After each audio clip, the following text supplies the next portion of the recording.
Anxiety is costly, not in dollars, but in something far more valuable. It costs you sleep. It strains your relationships. It robs you of time you can't get back, moments you could have been present for, memories that should have been peaceful. And yet, most of us carry it like it's normal. Like this is just how life is now. Constant stress, constant worry, always bracing for something to go wrong. But the Stoics saw through that illusion. They didn't wait for chaos to end. They found peace by refusing to be ruled by it. That's the shift we're exploring today. Not abstract philosophy, but real, steady practices for facing anxiety the way the Stoics would, with clarity, calm, and deliberate action. Because the moment you stop believing you're powerless, something begins to change. The noise quiets, the fog starts to lift, and in its place, a deeper strength begins to emerge. If something in this resonates, if it speaks to that part of you that's steady, sincere, and rooted in truth, then you're not alone on this path. And you're welcome to keep walking it here. There's a quiet illusion many of us live by. That peace is just one solved problem away. Once I finish this task, once they reply, once I figure out this one thing, then I'll be okay. But that, then, never really arrives. That's the trap. Anxiety always promises peace in the next moment. But it's your relationship with this one that needs attention. Marcus Aurelius once wrote, "Today I escaped anxiety." Or no, I discarded it because it was within me. He didn't run from anything. He simply released what was his to release. Socrates said the unexamined life is not worth living, and anxiety often hides in the places we haven't yet examined. It grows in assumptions, in hidden expectations, in the parts of ourselves we avoid looking at. You can't outrun anxiety because it's not chasing you from behind. It's riding with you, in your thoughts, in your need to control what was never yours to control. Carl Jung put it simply, "Until you make the unconscious conscious, it will direct your life, and you will call it fate." That's anxiety's trick. It operates silently until you name it. But here's the empowering part. If it lives within you, then you have the ability to shift it. That breath you just took, that was a beginning. We tend to move through life with silent blueprints in our minds. How the day should go, how others should behave, how outcomes should unfold. And when life diverges from that invisible plan, even slightly, our peace wavers. Not because of what happened, but because of how tightly we were holding on to how it should have been. And that's where the real shift begins. Not in controlling the world, but in loosening the grip on the version of it we made up in our heads.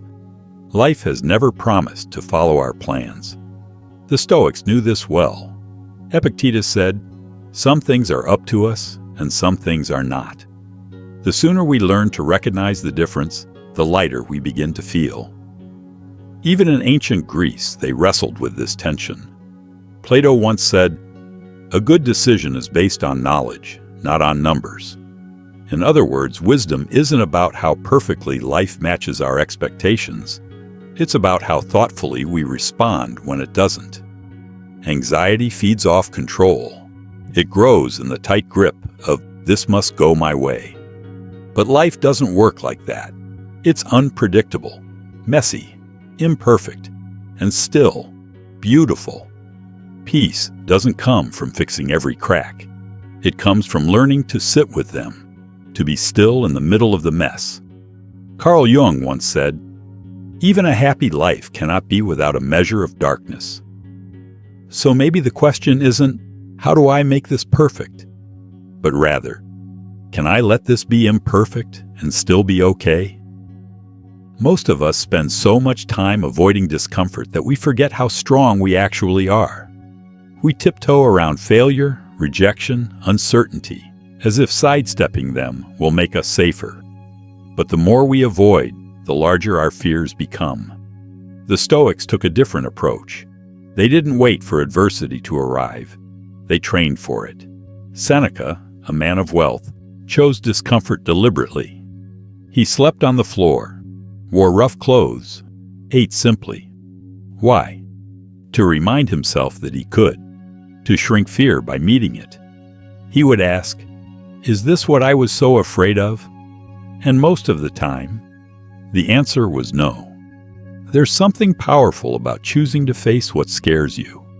Aristotle believed courage wasn't the absence of fear, but the ability to move through it. And we can't master what we're unwilling to meet. Fast for a day. Sit in silence without your phone. Speak your truth when you'd rather stay quiet. Each act, however small, chips away at fear's illusion. Carl Jung wrote, "What you resist not only persists, but will grow in size. But when you stop running and look it in the eye, it changes. Anxiety thrives in shadows, in vague what-ifs, in half-seen fears. But when you bring those fears into the light, when you step toward what feels difficult, you reclaim something. Not because the fear vanishes, but because you're no longer handing it the map. Some problems don't need solving. They just need space. Ever notice how you can sit with a tangled thought for hours and get nowhere? But after a 10-minute walk, something shifts? That's not magic. That's motion. The Stoics didn't separate body and mind. They believed they worked as one. Marcus Aurelius, emperor and philosopher, found peace not just through reflection, but through conscious movement. When thought spiraled, he grounded himself in simple action. He wrote, "Nowhere can man find a quieter or more untroubled retreat than in his own soul." But sometimes, that retreat begins by putting one foot in front of the other. Aristotle, too, taught while walking. His students were known as the Peripatetics, the walking philosophers. What they knew intuitively, modern psychology now confirms. Movement clears mental noise. It loosens the knots we carry. It gives the nervous system space to breathe. Jung believed in the healing power of nature, not because it fixes your life, but because it helps you return to yourself. That tightness in your chest? It doesn't always mean something's wrong. Sometimes it just means you need air. So before the spiral deepens, pause. Put on your shoes, step outside. Let your body lead your mind, just for a while. You don't have to figure everything out right now. You just have to move. And in that simple motion, a little peace can find its way in, quietly, almost unnoticed. Most people think imagining worst-case scenarios only fuels anxiety. And they're not wrong, if you do it carelessly. If you let your mind spiral without direction, if you just play the chaos on repeat, panic becomes the soundtrack. But the Stoics approached it differently. They called it premeditatio malorum, the premeditation of evils. Seneca would deliberately picture what might go wrong, not to torment himself, but to train his mind. He believed that by greeting hardship in advance, he could meet it calmly when it arrived. And often, he'd realize, the thing he feared wasn't nearly as powerful as the fear itself. Modern psychology has a term for this: cognitive rehearsal. Instead of spiraling, you walk through your response. You remind yourself, like Carl Jung once said, "Even when it's darkest, I can do something." That something, that plan, however small, can be enough to soften the grip of fear. Aristotle called it phronesis, practical wisdom, the ability to act well even in uncertain times. And that's what this is, not obsessing. Preparing, not panic. Clarity, plan, prepare, then let it go. You don't have to carry every possible outcome. Just trust. If it comes, you'll meet it. The human mind is brilliant and tricky. It can be your ally or your trap. When you're stuck in your own head, thoughts echo louder. They bounce, distort, and grow heavier. You replay one comment, overanalyze a pause, build an entire future from a passing glance. But then, you speak it aloud, just once. and something shifts. You hear yourself and think, wait, is that actually true? Marcus Aurelius said, if you are troubled by anything external, the pain is not due to the thing itself, but to your estimate of it. And sometimes your estimate is off. That's the power of expression. Plato believed dialogue wasn't just about sharing ideas, but clarifying them, hearing your own thoughts clearly for the first time. What feels overwhelming in silence can feel manageable in words. As Carl Jung said, loneliness does not come from being alone, but from being unable to communicate the things that matter to you. Talking doesn't make you weak, it makes you real. And realness brings clarity. Whether with a friend, a therapist, or even just a journal, it counts. The key is stepping out of the echo chamber in your head. That's where truth begins, and where anxiety starts to loosen its grip. It's wild how one small thing can spiral into a storm. A spilled coffee, a delayed meeting. Suddenly, the whole day feels off. Not because of what happened, but because of how we layered meaning onto it. Now you're not just frustrated, you're frustrated about being frustrated. Judging yourself for overreacting, trying to fix what probably would have passed if you just let it breathe.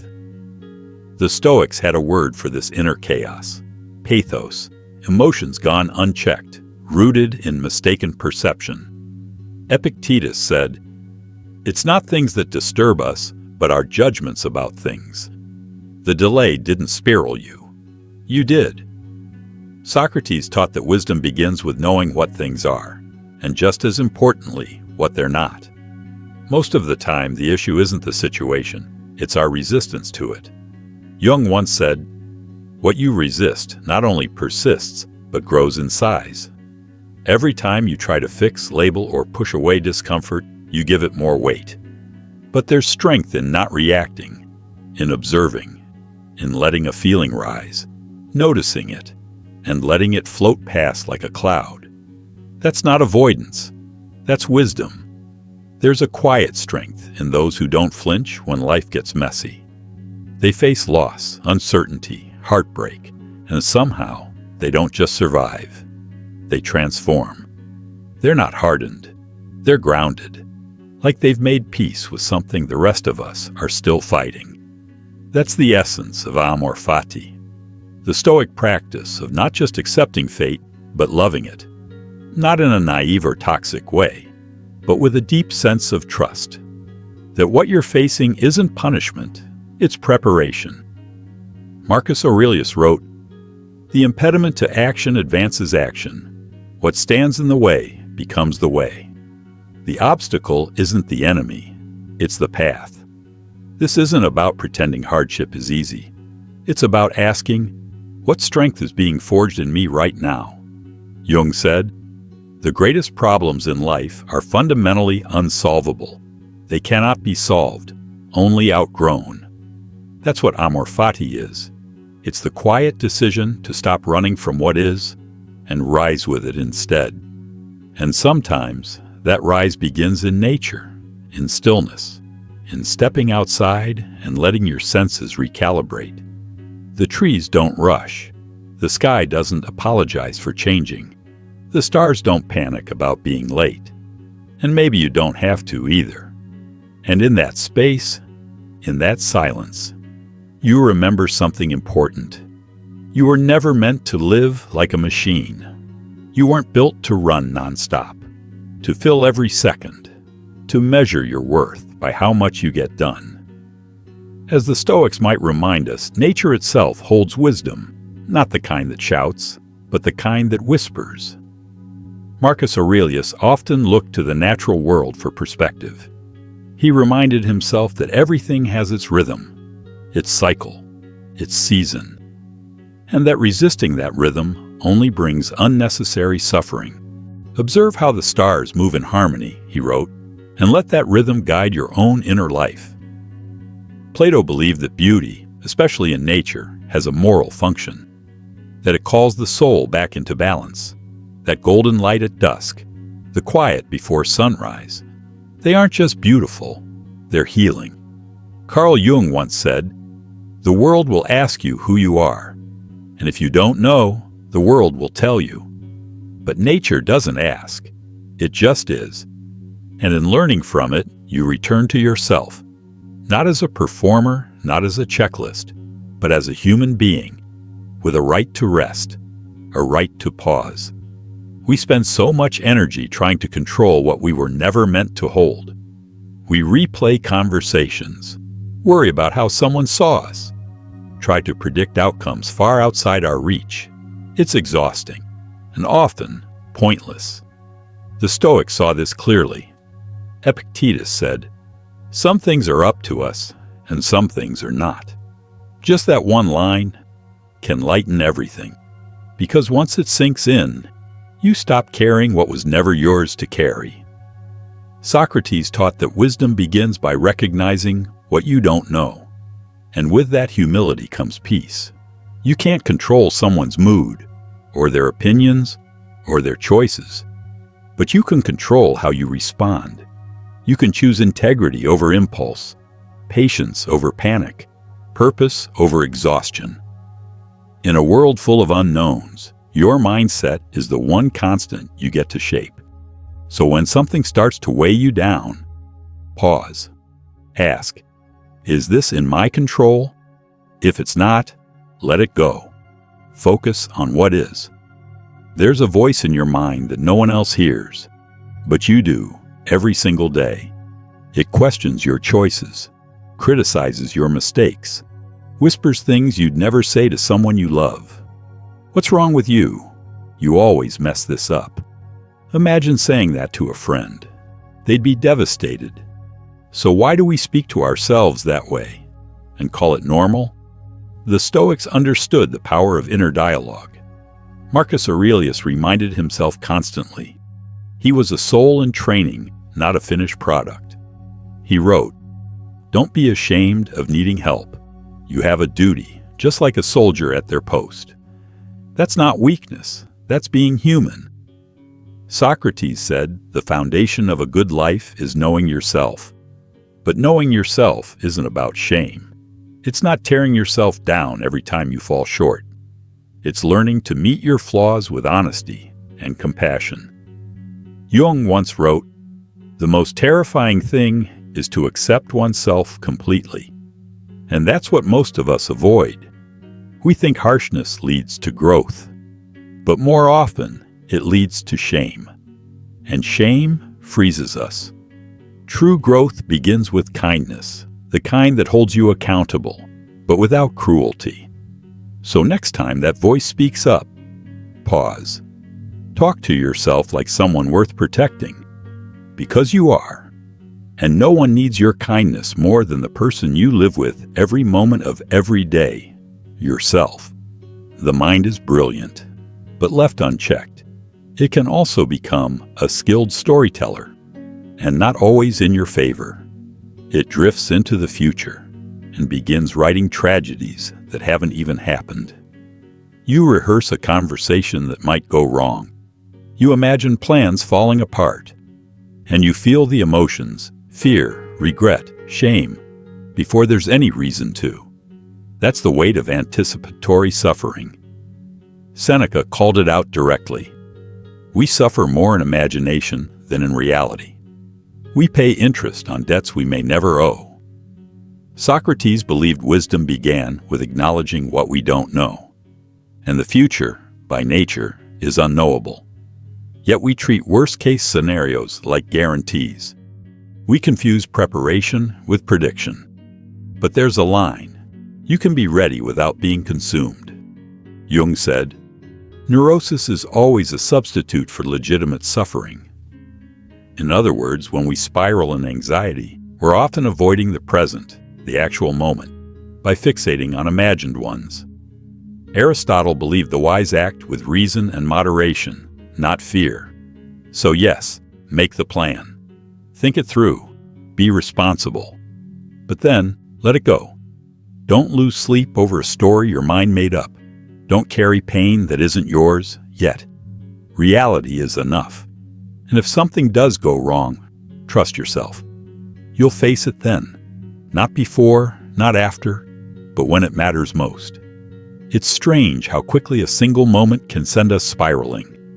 One awkward pause, one mistake, one offhand comment, and suddenly, you're the failure, the villain, the one everyone is secretly judging. But take a breath.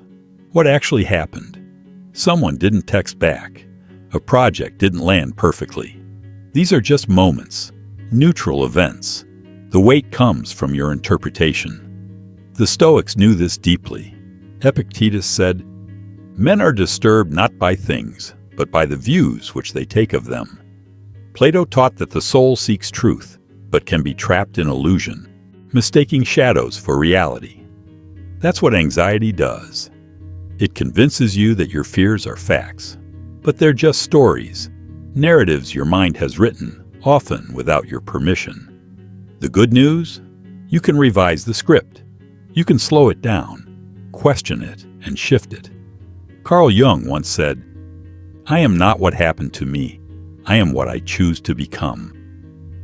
And that's the reminder you need, not just today, but whenever the storm starts to build.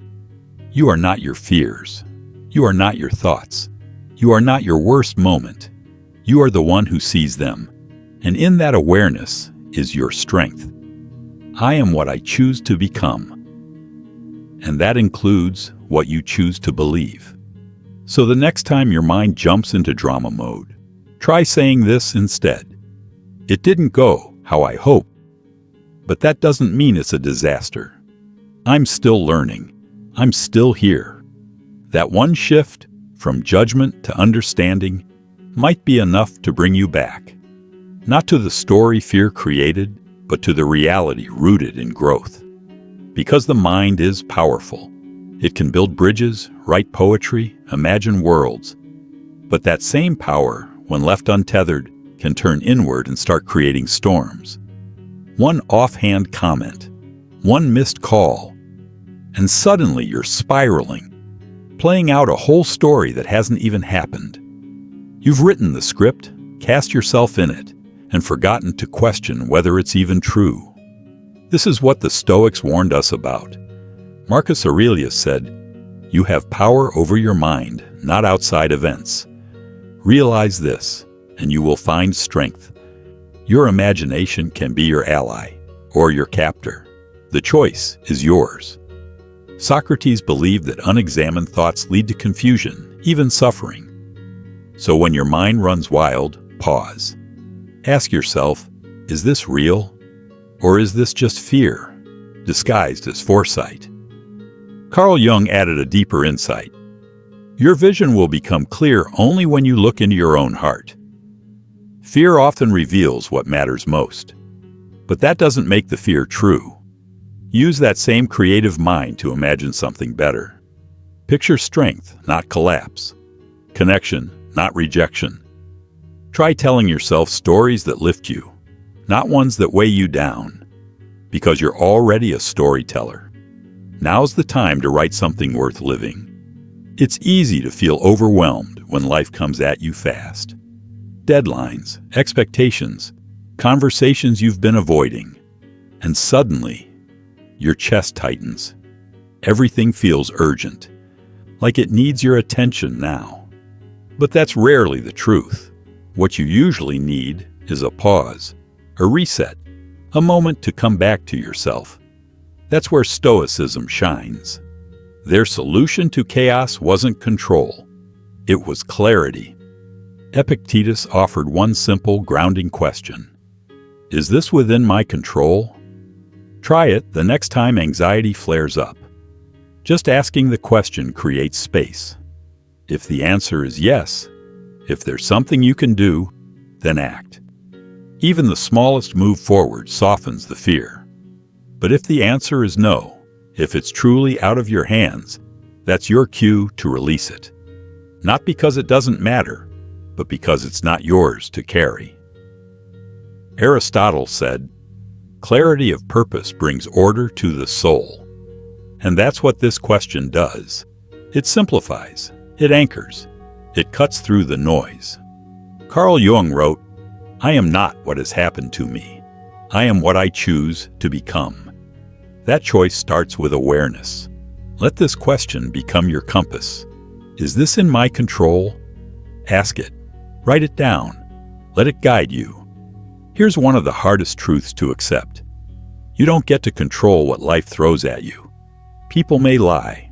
Plans may fall apart. Some days might knock the wind out of you for no obvious reason. And yet, there's power in that chaos. Not in stopping it, but in choosing how you move through it. The Stoics believed that real damage doesn't come from the event itself, but from how we respond to it. Marcus Aurelius reminded himself, "You have power over your mind, not outside events." So no matter what happens, your character is still yours to protect. Aristotle taught that virtue lives in action, not reaction. Courage, kindness, patience. These aren't automatic. They're choices, often made under pressure. You can lose the job, be misunderstood, feel the sting of betrayal, and still choose not to let it harden you. That doesn't mean ignoring pain. It means not letting pain reshape your values. Carl Jung said, "I am not what happened to me. I am what I choose to become." It's easy to let life make you bitter, but it's a far greater strength to stay soft where you could have gone hard, to stay grounded when life tries to shake you loose. That's where real freedom lives, not in avoiding pain, but in refusing to be defined by it. We spend so much of life performing, adjusting, editing, playing it safe. Just enough to avoid judgment. Just enough to be accepted. We say what sounds good. We hold back what feels real. But there's a quiet cost to all that filtering. Bit by bit, you lose sight of who you are underneath. The Stoics didn't call for perfection. They called for presence, for truth, for choosing a life rooted in virtue, not in performance. And part of that virtue is courage.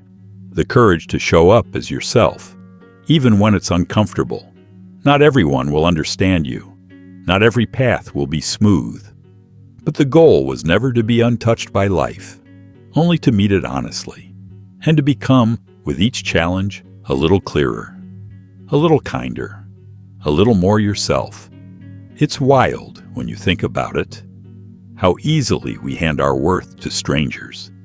People we barely know suddenly have the power to lift us up or tear us down, as if their opinion could define who we are. But the Stoics saw through that illusion. They understood something we often forget. No one's praise can add to your value, and no one's criticism can take it away. Marcus Aurelius once wrote, "It never ceases to amaze me. We all love ourselves more than other people, but care more about their opinion than our own." Let that settle in for a moment. We ignore our own voice, our own knowing, just to feel safe in someone else's approval. But what if your peace never depended on being understood? Socrates believed the good life isn't built from the outside in. It's built by aligning your actions with your values. Did you stay true to what you believe in? Did you speak honestly, even if no one clapped? That's what matters, not the applause, not the validation, just the quiet, steady truth of having been real with yourself. Carl Jung once said, "The privilege of a lifetime is to become who you truly are. But you can't become that person if you're constantly shape-shifting to fit everyone else's expectations." The goal was never to impress. The goal is to be real. And once you begin living from that place, you realize something powerful. The only person who needs to be proud of you is you. Everything else? That's just noise. So no matter what life throws at you, remember this. Peace doesn't live in control or perfection or in being liked by everyone. It lives in how you choose to respond. That choice is always yours. If today's reflection stirred something in you, there's another video waiting on the screen. A deeper dive into what it means to walk this path with clarity and heart. Give it a watch. And truly, thank you for being here, for being part of Stoic Mindset Mastery. This space only exists because thoughtful people like you keep showing up. Until next time, stay grounded, stay steady, and keep walking the path.